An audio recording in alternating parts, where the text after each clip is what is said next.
तो आज हम Bhagavad Gita chapter 16 the divine and the demonic natures के श्लोक 19 को कवर करेंगे। रोज़ की तरह पहले संस्कृत में श्लोक को पढ़ेंगे, उसके इंग्लिश ट्रांसलेशन को देखेंगे और मीनिंग को समझेंगे। तो चलिए शुरू करते हैं। तन अहाम द्विसताः क्रूरान् संसरेषु नरधमान् क्षिपमि अजस्राम् अशुभान् असुरीस् Eva योनिषु, those who are envious and mischievous, who are the lowest among men, I perpetually cast into the ocean of material existence into various demonic species of life। तो बोल रहे हैं कि जो थोड़ा ईर्ष्या करते हैं, लोगों से जलते हैं, एंड जो थोड़ा सा मिस्चीवियस होते हैं, मतलब कुछ ये करते हैं, गड़बड़ करते हैं, मिस्चीव करते हैं। Who are the lowest among man, जो सारे लोगों में एकदम नीचे रहते हैं, मतलब their behaviour is such that कि वो एकदम नीचे रहते हैं। I perpetually cast into the ocean of material existence, मैं उन लोगों के ऊपर I perpetually cast into the ocean of material existence into various demonic species of life। तो उन सब के ऊपर भगवान उनके कर्म का फल देते हैं। ठीक है, अभी एक्सप्लेनेशन पढ़ेंगे, उसके पहले मैं थोड़ा सा इसके इजी वर्ड्स ऑल्टरनेटिव बता देती हूँ, so that all of us understand what it's going to say।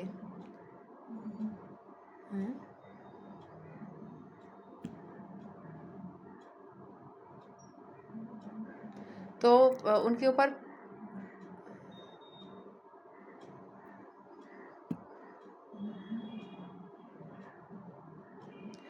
perpetually means which is never ending, constantly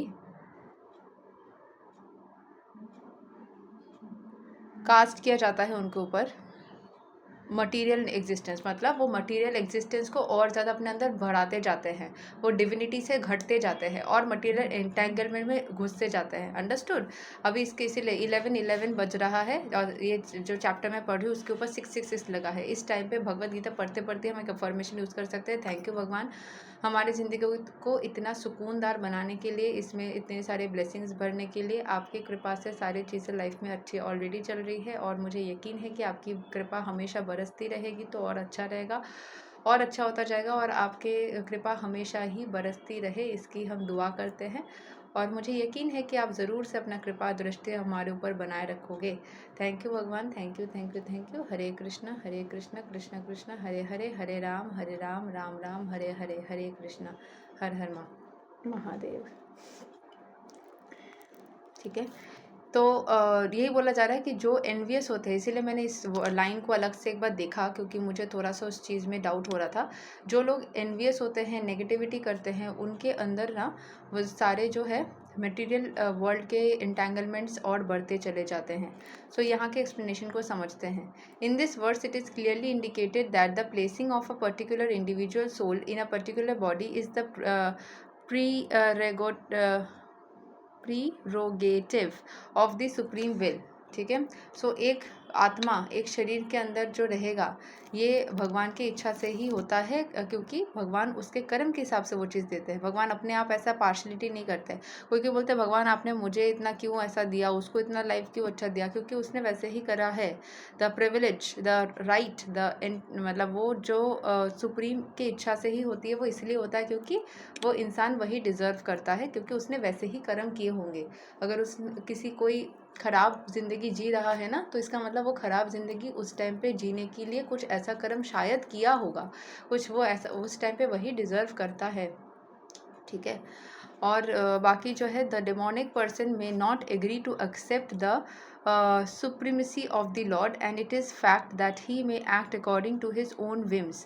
तो जो डेमोनिक इंसान है उसको कोई भी चीज़ का फ़र्क नहीं पड़ेगा, वो सुप्रीम लॉर्ड के ऊपर भी डिपेंड नहीं करेगा, वो अपने हिसाब से चलेगा। ठीक है, but his next birth will depend upon the decision of the supreme personality of God head and not on himself. लेकिन उसका जो भी नेक्स्ट बर्थ होगा, अगर कोई नेक्स्ट बर्थ में बिलीव करता है तो नेक्स्ट बर्थ उसका supreme personality of God head के ऊपर ही डिपेंड करेगा, उसके खुद के ऊपर नहीं डिपेंड करेगा। In the Srimad Bhagavatam, 3rd canto, it is stated that an individual soul after his death is put into the womb of a mother, where he gets a particular type of body under the supervision of the superior power. Therefore, in the material existence, we find so many species of life, animals, insects, men, and so on. All are arranged by the superior power, and they are not accidental. For all the मतलब अचानक से तुम इस यहाँ पे चले गए lottery या रैंडमली इधर उधर चले गए, ऐसा नहीं होता है। हम हर कोई जैसे जैसे कर्म करते हैं उस हिसाब से ही हमें शरीर मिलता है और उस हिसाब से हमें ज़िंदगी मिलती है। नहीं तो कोई एकदम ऐशो आराम की ज़िंदगी, कोई थोड़ा मेहनत करके ऐशो आराम की ज़िंदगी, कोई और थोड़ा अलग। So it varies no. So therefore, in the material existence, we find so many species of life, animals, insects, men, and so on. As for the demonic, it is clearly stated here that they are perpetually put into the wombs of demons, and thus they continue to be envious, the lowest of mankind. Such demonic species of men are held to be always full of lust, always violent and hateful, and always unclean. The many kinds of hunters in the jungle are considered to belong to the demonic species of life. तो जितने सारे hunters होते हैं जंगल के, वो demonic होते हैं, वो वायलेंट होते हैं, वो चीज़ों को हेटफुल तरीके से पाने की कोशिश करते हैं। जो emotions of hate, lust, violence is considered as demonic. ठीक है। हालांकि जब लड़ाई हुई थी महाभारत के, तो फिर अर्जुन को भी वैसे एनर्जीज़ में जाना पड़ा था, बट फिर भी उसकी नेचर इतनी पायस थी, वो उस चीज़ में जाने के लिए 10 बार सोचा, और उसकी इंटेंशन ऐसी नहीं थी कि किसी कुछ हासिल करना है, वो ज़रूरत थी तो उसको लड़नी पड़ी थी, बट उसकी इंटेंशन अलग थी और भगवान के इच्छा अनुसार उसने वो किया था। वो खुद को पूरी तरीके से भक्ति में लीन किया था और फिर उसको ऐसा अंदर से वो एनर्जी आई थी कि उसको वो चीज़ करना है। So this is all about Bhagavad Gita chapter 16 के श्लोक 19, जिसमें हम डेमोनिक स्पीशीज़ के बारे में और थोड़ा जानते हैं। अगले दिन हम श्लोक 20 को कवर करेंगे। तब तक के लिए हरे कृष्ण, राधे राधे, जय श्री राम।